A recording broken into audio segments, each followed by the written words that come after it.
Hi everyone, it's Giselle with a dream message for today. And this is it the third day in a row? It feels like longer, maybe the fourth day in a row that I've been dreaming and posting these dream interpretation messages.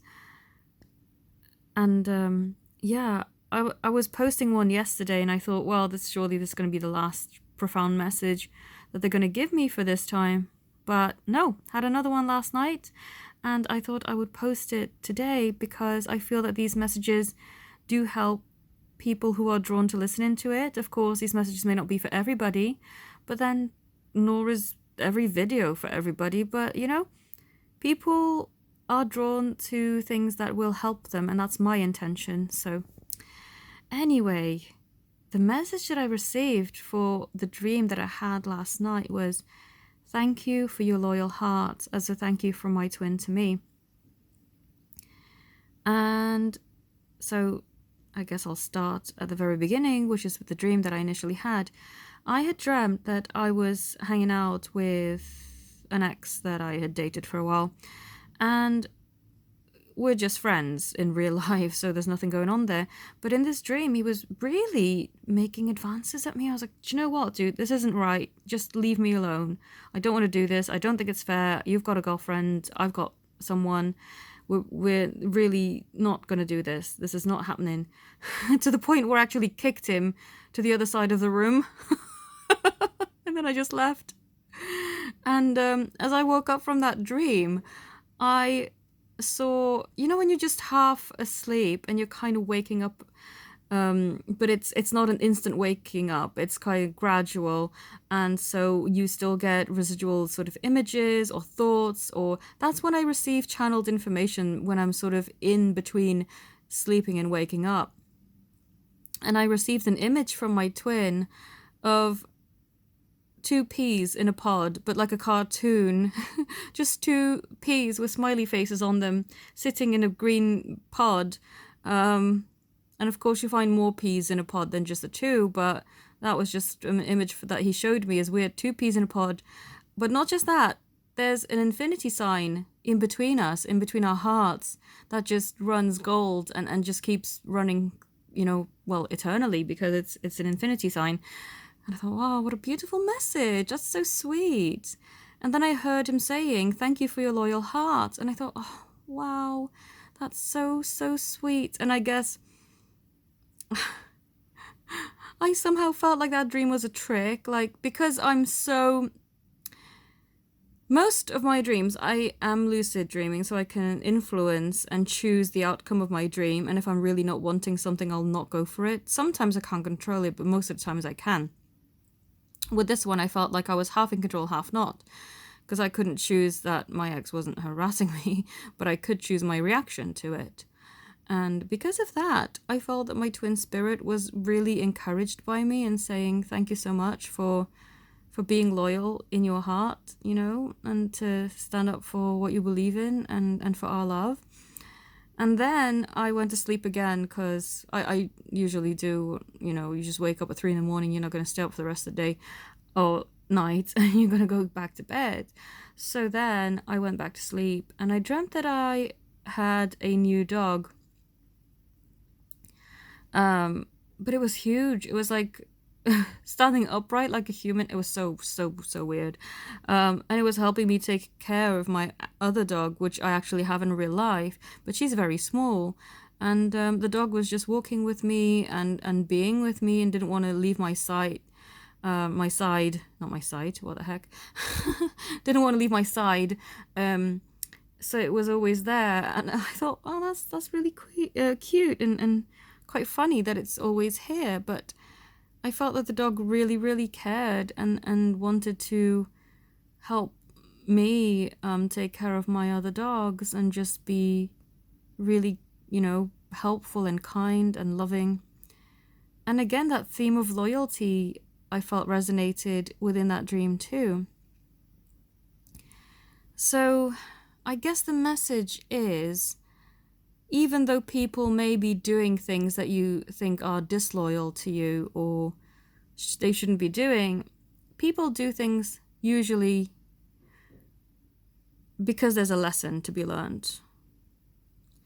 I know I get some people being really annoyed when they come to me for a reading and they say, oh, my person's been dating, they've been hanging out with people, with other females, if they're, their significant other who's a female, and they get really jealous and angry and they say, do you know what, they're not loyal, they don't even care about me. But a lot of the time in separation, we are being taught lessons through third-party people.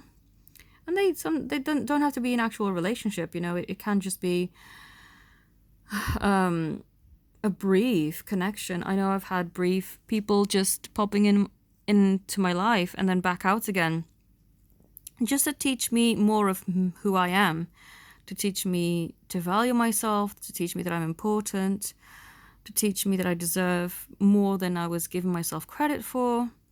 With those kind of lessons, I never actually looked for someone to replace my twin flame, because I just didn't feel like, I just didn't feel anyone. I mean, even though I was very open at one point when I was fed up and I thought, you know what, I'm going to have you or better.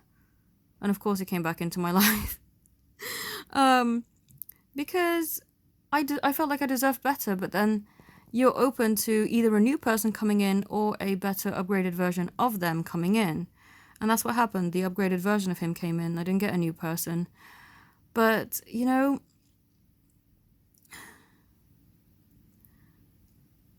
I feel that even if there were third-party people that sometimes present themselves in these situations, they're only there to show you lessons, to show you usually what you don't want, and to reflect onto you very valuable things about yourself that you still need to work on. Because I know with me, when I was not feeling great about myself and certainly not loving myself enough, I would attract very insecure people. And I thought, ew, I don't want that. But then that was a lesson in itself, that I needed to change that about me too, because that was just reflection. And I also want to touch upon this because I've been doing question readings with people this afternoon. And actually, a couple of people brought this up, and I thought, well, this was being repeated for a reason, because I need to mention this in a video. A lot of the times on this journey, it can feel like you're going through everything alone, and you think, God, my twin is having the best time. They're just, going through life, not caring, not having anything shown to them. And here I am, going through the dark night of the soul and having horrendous time by myself and going through pain and trauma and all of that. And they're just living life and not caring and just doing whatever the heck they want. But that's actually not the case. This is your true twin flame.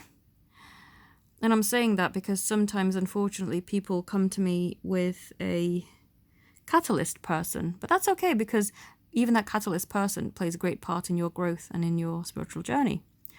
But if it's your true twin flame, they will go through a lot of pain and difficulty themselves. They won't be having an easy ride. The universe is not going to let that happen. You're not going to have only you suffering and the other person not learning any lessons. Everyone has lessons to learn in their own time, in their own way. But when your twin flames usually mirror that energetically.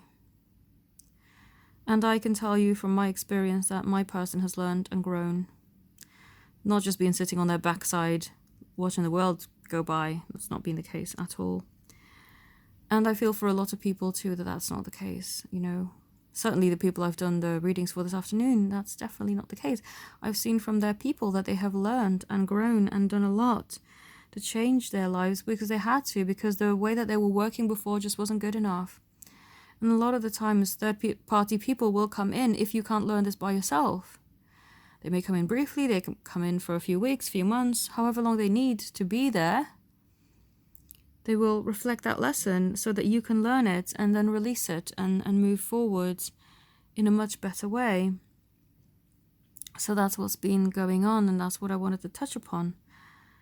So yeah, very interesting dream messages, and I love that little pea in the pod with a infinity sign. I think I may paint that just for a laugh, and I don't know, see what I can do. Oh, interestingly, the background for the peas in the pod was blue, which has been me and my twins' theme, is our throat chakra. We need to speak our truth. We need to never hold back. Speak from the heart, but speak vulnerably and not allow our pride to get in the way. So that's been interesting. He's been showing me through the colours, what's been going on. Throat chakra, heart chakra, because blue and green. Very interesting. Anyway, thank you so much for listening. If you'd like to connect with me and book any of my readings, healings, channel messages, coaching, meditations, and all the details are in the description. And I'll be doing a discount event soon, so keep your eyes peeled. And I'll be posting that on my community page or mentioning it in a video. Or if you want to sign up to my newsletter and receive early notifications of these sales taking place, then the email address is in the description. Just send me a quick email and I will add you. So thank you all so very much for watching. Have a beautiful day. Namaste.